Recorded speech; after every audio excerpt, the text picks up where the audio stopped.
Second year class, आज आप लोगों को जो नेक्स्ट टॉपिक पढ़ना है चैप्टर नंबर 9 एरोमेटिक हाइड्रोकार्बन में से, वो है फ्राइडल क्राफ्ट्स रिएक्शन। स्टूडेंट्स, मैं आपको बताता चलूँ कि इस पूरे चैप्टर में अगर कोई सबसे ज़्यादा अहम लॉन्ग क्वेश्चन पेपर में आता है तो वो यही आता है, फ्राइडल क्राफ्ट्स रिएक्शन। इसमें बेटा आप लोगों ने बेंजीन की दो चीज़ें डिस्कस करनी हैं, अल्किलेशन और एसिलेशन। अगर आप इसकी डेफिनेशन करें तो आप करेंगे the alkylation and acylation of benzene are called Friedel Crafts reaction. It means इसमें दो चीज़ें हैं, अल्किलेशन और एसिलेशन। एनुअल में वो कोई सी एक पूछेगा, यानी कि या वो अल्किलेशन पूछेगा या वो एसिलेशन पूछेगा। अब अल्किलेशन क्या होती है?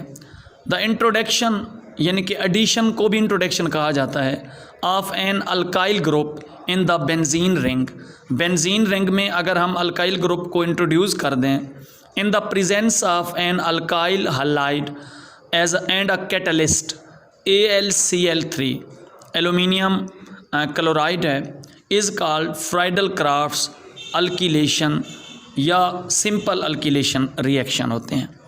अब स्टूडेंट देखिए, बेंजीन आपको नज़र आ रहा होगा डायग्राम में, अगर आप देखें तो ये बेंजीन नज़र आ रहा है।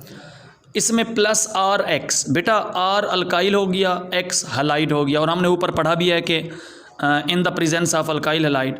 और इसमें कैटलिस्ट यूज़ हो रहा है AlCl3। अब देखें, बेंजीन के ऊपर अल्काइल ग्रुप आ गया। अब बेंजीन के ऊपर अगर अल्काइल ग्रुप इंट्रोड्यूस हो जाए तो वो अल्किलेशन होता है, ये हमने अभी पढ़ा।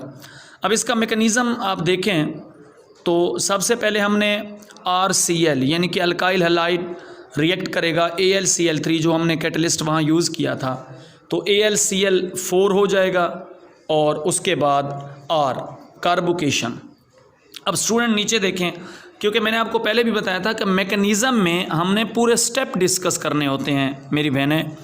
अब नीचे देखें, बेंजीन है और वही जो कार्बोकेशन आयन R है वो इसके साथ रिएक्ट करेगा, तो ये देखें RH हो जाएगा।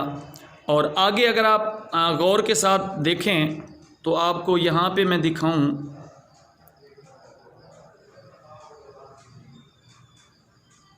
ये देखिए, अब यहाँ पे आपको बेटा मैं दिखाऊं तो वही जो RH था वो AlCl4 के साथ रिएक्ट करेगा AlCl3 की मौजूदगी में, तो अल्काइल बेंजीन बनेगा जो, और आगे उसके साथ H जो है, अब देखें H वो Cl को पकड़ेगा, HCl बनेगा, बाकी बचेगा, यानी कि यहाँ से देखें ये H इस Cl को पकड़ेगा, HCl बनेगा, बाकी यहाँ बचेगा AlCl3, तो वो ये आ गया, और R उसी तरह। तो इसका मतलब इंट्रोड्यूस हो गया अल्काइल ग्रुप बेंजीन के ऊपर। नीचे देखें, बेंजीन है और CH3Cl है। अब मैंने आपको जैसा कि बताया कि वहाँ से एक H निकलेगा, वो Cl को पकड़ेगा, HCl बनेगा, और बाकी जो CH3 है अल्काइल ग्रुप वो देखें बेंजीन के ऊपर आ गया। उसके बाद है एसिलेशन। बड़ा आसान से रिएक्शन है बेटा, आपने सिर्फ इसको कंसंट्रेट करना है, एसिलेशन। अब मेरी बहनें, इसकी डेफिनेशन और उसकी डेफिनेशन में सिर्फ ये फ़र्क है कि वहाँ हमने इंट्रोड्यूस अल्काइल ग्रुप किया था, या एसल ग्रुप इंट्रोड्यूस कर देंगे हम, RCOO, R double bond O, और फिर यानी कि ये अल्काल से मुराद अल्काइल होता है, C double bond O carbonyl group है, तो ये इसमें आएगा। इन the benzene ring in the presence of acyl halide.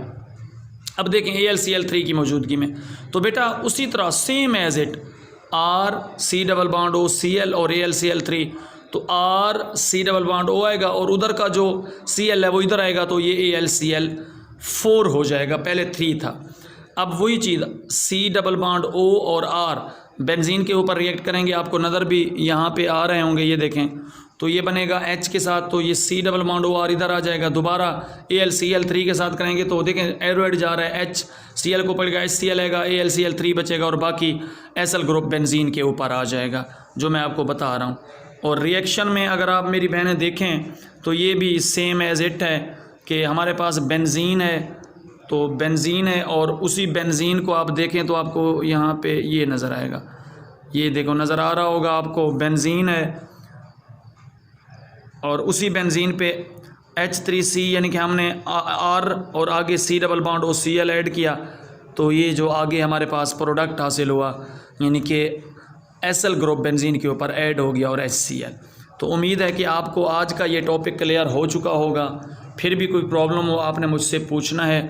आजकल आप लोगों को मैं थोड़ा थोड़ा पढ़ा रहा हूँ। आज मैंने सिर्फ फ्रेडल क्राफ्ट्स रिएक्शन पढ़ा है, एसिलेशन और अल्किलेशन, इसलिए थोड़ा थोड़ा पढ़ा रहा हूँ कि चैप्टर नंबर 7, 8, 9 और 10 ये जब मैं आपको इजी होके पढ़ाऊँगा आप रिदम में आ जाओगे। जब मेरी बहनें आप ट्रैक पे आ जाएंगी फिर आगे आपके लिए कोई प्रॉब्लम नहीं होगा। तो इसमें कोई भी प्रॉब्लम हो आपने मुझसे पूछना है, कोई भी मसला हो। आज हमने जो 2 चीज़ें पढ़ी फ्राइडल क्राफ्ट्स रिएक्शन की, खुदारा आपने इनको ज़बरदस्त तरीके से याद करना है, इसकी बार बार प्रैक्टिस करनी है, इसका कॉन्सेप्ट लेना है, इसको समझना है आप लोगों ने। क्योंकि मुझे जहाँ तक लगता है इस साल इसी की बारी है, इस साल इसी की बारी है। और आप फिर न कहना कि सर आपने बताया नहीं था, तो मैं आपको 1 साल एडवांस बता रहा हूँ कि ये आएगा एनुअल में इंशाअल्लाह ताला। ठीक हो गया। अब कोई भी प्रॉब्लम हो आपने मुझे बताना है। अल्लाह ताला आपका हामी और नासिर हो। और इंशाअल्लाह मुझे जहाँ तक लगता है आप भी दुआ कीजिएगा कि कोरोना के जो केसेस हैं वो काफ़ी कम हो रहे हैं। और आज मैं न्यूज़ में देख रहा था 80% कम हो गए हैं। तो इंशाअल्लाह अब मुझे लग रहा है कि नेक्स्ट मंथ एकेडमी ओपन हो जाएगी। और आपने भी दुआओं में ये मांगना है हर नमाज के बाद कि या अल्लाह हमें दोबारा वो वाली रूटीन दे दे जब आप एकेडमी आते थे और एक पूरा टेस्ट सिस्टम और एक स्टडी आपकी ज़बरदस्त वे से चलती थी। तो आप बेटियों की दुआएं इंशाअल्लाह अल्लाह ताला सुनते हैं, ज़रूर सुनते हैं। ठीक हो गया।